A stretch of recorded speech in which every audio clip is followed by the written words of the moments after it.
গত 11 বছর ধরে আমি হেলথ ইন্স্যুরেন্সের সাথে যুক্ত আছি। তো আমি যখন কাউকে হেলথ ইন্স্যুরেন্স নেওয়ার জন্য বলতে যাই, তো আমাকে অনেকে অনেক রকম ইনফরমেশন দেয়, অনেক কিছু আমি জানতে পারি, অনেক কিছু আমি তাকে শেয়ারও করতে পারি। তো আমি আপনাদের হেলথ ইন্স্যুরেন্স কেন নেওয়া দরকার এই বিষয়ে আমি কতগুলো ইনফরমেশন আপনাদের দেবো। যদি আপনার মনে হয় যে আমি সত্যি বলছি বা আমি ঠিক বলছি, তাহলে আপনি আমার সাথে যোগাযোগ করুন।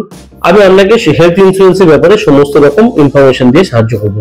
আমি Atanu Das, senior sales manager, star health and allied insurance company. আমি যখন হেলথ ইন্স্যুরেন্সের কাজ প্রথম শুরু করি, তখন আমার একটু অসুবিধা হতো যে আমি কি বলবো, কি অ্যাপ্রোচ করবো, এরকম ভাবে আমি কথাবার্তা বলতাম। তো আমি তখন থেকেই দেখতে পেয়েছিলাম যে হেলথ ইন্স্যুরেন্সের কিন্তু চাহিদা মার্কেটে আছে, এবং লোকে আমাকে কিন্তু আজকের দিনে মানে আজকে 11 বছর পর আমাকে কিন্তু ফোন করে বা আমার অফিসে এসে কিন্তু আমাকে অনেকজন হেলথ ইন্স্যুরেন্স কোন প্ল্যানটা ভালো হবে এবং কিভাবে আমি কোন প্ল্যান নিলে আমার পক্ষে সুবিধা হবে এগুলো জানতে চাই এবং তাদেরকে গাইড করি।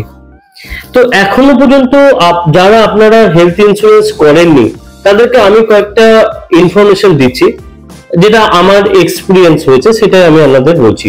দেখুন, আপনার যদি ভালো লাগে আপনি আমার সাথে যোগাযোগ করবেন এবং আমার কাজ করার অভিজ্ঞতা আমি আপনাদের সাথে শেয়ার করছি। আমি এমন অনেক কাস্টমার পেয়েছি যে কাস্টমাররা আমার কাছে পলিসি করার পর 1 বছর 1.5 বছরের মধ্যে হসপিটালাইজ হয়েছে এবং তারা কিন্তু আমার কাছ থেকে ক্লেম পেয়েছে। আবার এরকম অনেক কাস্টমার আছে যারা কিন্তু আজ 10 বছর ধরে বা 8 বছর ধরে আমার কাছে পলিসি আছে কিন্তু কোনো ক্লেম হয়নি। হেলথ ইন্স্যুরেন্স এখনকার দিনে একটা নিত্য প্রয়োজনীয় জিনিস। এটা আপনি সারা মাসে আপনার যা খরচা হয়, দৈনন্দিন জীবনে যা খরচা আপনি করেন তার সাথে আপনি এটা যোগ করুন। কারণ আমি আপনাকে যতই এক্সাম্পল দিই আপনার কিন্তু মনে হবে যে আমি ভুল বলছি, বা আমি হয়তো আমার টার্গেটের জন্য বলছি, বা আমি হয়তো কোনো আপনার পলিসি থেকে যে কমিশন হয় বা ইনসেন্টিভ হয় সেই সব বিষয়ে কথা বলছি, কিন্তু সেটা না।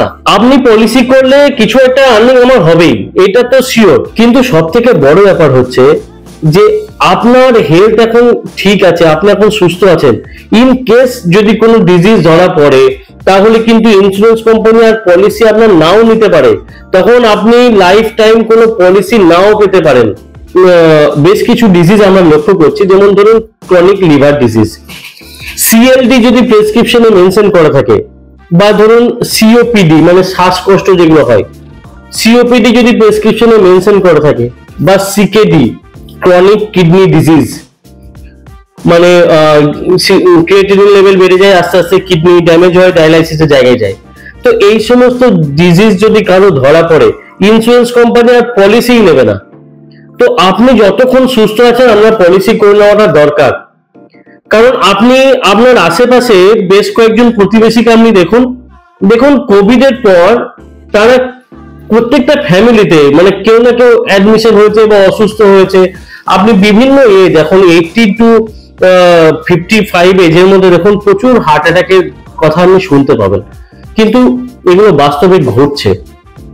তাই যতক্ষণ আপনি সুস্থ আছেন আপনি হেলথ ইন্স্যুরেন্সটা করিয়ে নিন, কারণ যখন কোনো ডিজিজ ধরা পড়বে তখন কিন্তু আর কিছু করার থাকবে না। ইন্স্যুরেন্স কোম্পানি বলবে আপনার পলিসি আমি নেব না, বা বলবে আমি নিচ্ছি, আপনার পলিসি 3 বছর বা 4 বছর ওয়েটিং, বা এইটা বলবে পার্মানেন্ট এক্সক্লুশন মানে এই রোগটার কোনোদিন আমরা কোনো ক্লেমই দেবো না। তো যতক্ষণ আপনি সুস্থ আছেন আপনি মেডিক্লেমটা করিয়ে রাখুন।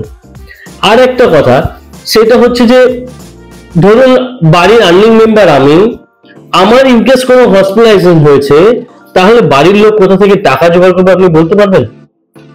বাড়ির লোক তো তখন আর টাকা জোগাড় করতে তো হিমশিম খাবে। তাদের কোনো অসুস্থতা যদি হয় তাহলে আমি না হয় আমার মেডিক্লেম নেই, আমার ফ্যামিলি মেডিক্লেম নেই, আমি ব্যাংক লোন হোক বা কারোর কাছে ধার করে আমি কিন্তু করে নিতে পারবো, কিন্তু আমার কিছু হলে বাড়ির লোক কি করবে এইটাকে আপনি কখনো ভেবেছেন? একটু ভেবে দেখুন। হেলথ ইন্স্যুরেন্স সবারই দরকার। আর একটা ব্যাপার হচ্ছে হেলথ ইন্স্যুরেন্স হলে মানে হেলথ ইন্স্যুরেন্স না থাকলে কেউ যদি হসপিটালাইজ হয় সবার প্রথমে কি অসুবিধা হয় জানেন? ফ্যামিলি ইনকামটাই বন্ধ হয়ে যায়। কেউ ধরুন বিজনেসম্যান, তার কিছু হলে দোকান বন্ধ বা সেই বিজনেস টেম্পোরারি ভাবে একটু ডাউন থাকবে।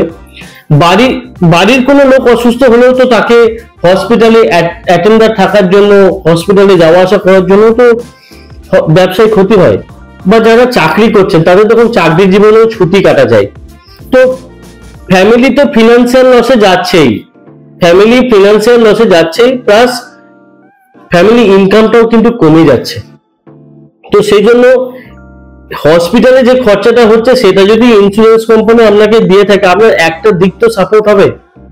তো সেই জন্য মেডিক্লেম যখন দরকার সবারই জীবনে, একটা করিয়ে রাখুন।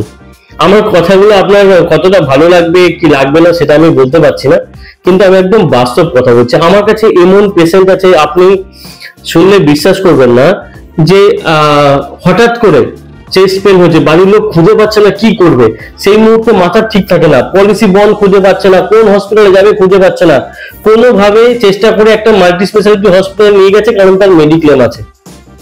মেডিক্লেম আছে বলে কিন্তু সে মাল্টি স্পেশালিটি হসপিটালে সাহস করে নিয়ে যেতে পেরেছে, যে হ্যাঁ আমার 5 লাখ 10 লাখ যাই কভারেজ আছে, এত টাকা পর্যন্ত সাপোর্ট তো আমি পাবো। কিন্তু যদি কারো মেডিক্লেম না থাকে তাহলে সে কিন্তু সেই সাহসটাও পাবে না। তখন কি করতে হবে, তখন কাছাকাছি সরকারি হসপিটালে যেতে হবে, যেখানে একবার ডাক্তার দেখিয়ে তারপর আবার ডিলে হবে, জিনিসটা ডিলে হবে, হ্যাঁ ট্রিটমেন্ট আরো লেটে শুরু হবে। কিন্তু আপনার কাছে সাপোর্ট থাকলে কিন্তু আপনি এটা সাহস পাবেন, মনে একটা জোর পাবেন যে আমার একটা হেলথ ইন্স্যুরেন্স পলিসি আছে, আমার একটা হেলথ কার্ড আছে। এইটার জন্য কিন্তু আপনার মেডিক্লেম দরকার।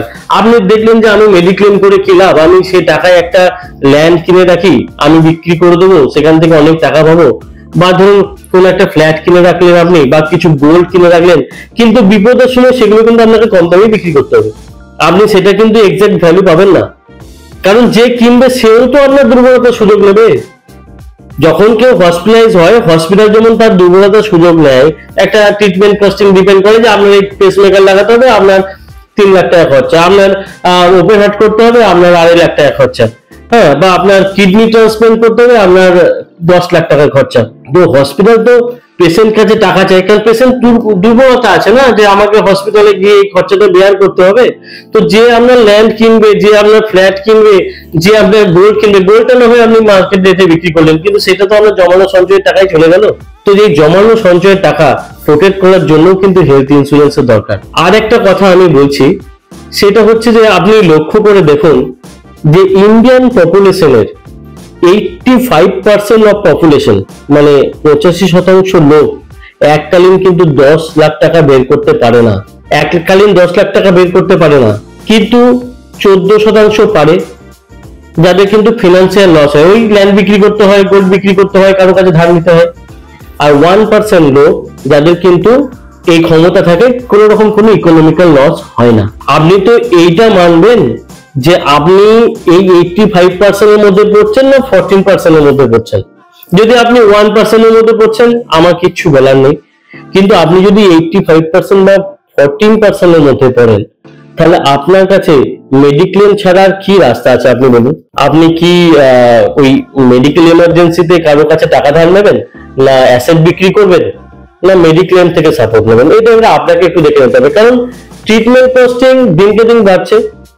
সব থেকে বেশি ডিজিজ যেটা হয় তার মধ্যে 3টে রোগী থাকে, একটা হচ্ছে হার্ট অ্যাটাক, সেকেন্ড হচ্ছে ক্যান্সার, থার্ড হচ্ছে কিডনি ফেলিওর। এই 3টে রোগী সাধারণত বেশি হয়, এবং এই 3টে রোগ আগামী 3 থেকে 5 বছরে প্রাইভেট হসপিটালে খরচা কত টাকা যেতে পারে আপনার কোনো আন্দাজ আছে?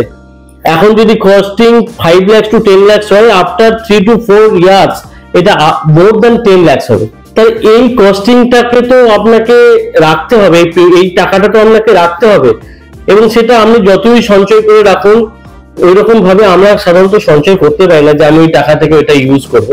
তো মেডিক্লেমই কিন্তু আপনার একমাত্র সাপোর্ট। দেখুন, আমি আমার এক্সপিরিয়েন্স থেকে অনেকগুলো কথা বললাম। এবারে আপনার যদি ভালো লাগে, স্ক্রিনে দেওয়া নাম্বারে আপনি আমাকে সাথে যোগাযোগ করবেন। আমাদের কাছে অনেক রকমের পলিসি আছে, আমি আপনাকে কিন্তু হেল্প করব। এবং আপনার কাছে যদি কোনো ফান্ডিং ইস্যু থাকে, যে এই মুহূর্তে আমার কাছে মেডিক্লেম প্রিমিয়াম বেয়ার করার মতো অত টাকা নেই, তাহলে আমি আপনাকে বাই নাও পে লেটারের অপশন দেবো। এখান থেকেও কিন্তু আপনি মেডিক্লেমের প্রিমিয়াম মাত্র 30% ডাউন পেমেন্ট দেবেন, বাকি টাকা 2 বছর বা 1 বছরে আপনি শোধ করতে পারেন। অনেক বলে ফেললাম, আশা করি যদি আমাকে কোনো প্রয়োজন পড়ে আমার দেওয়া নাম্বারে যোগাযোগ করবেন। ধন্যবাদ।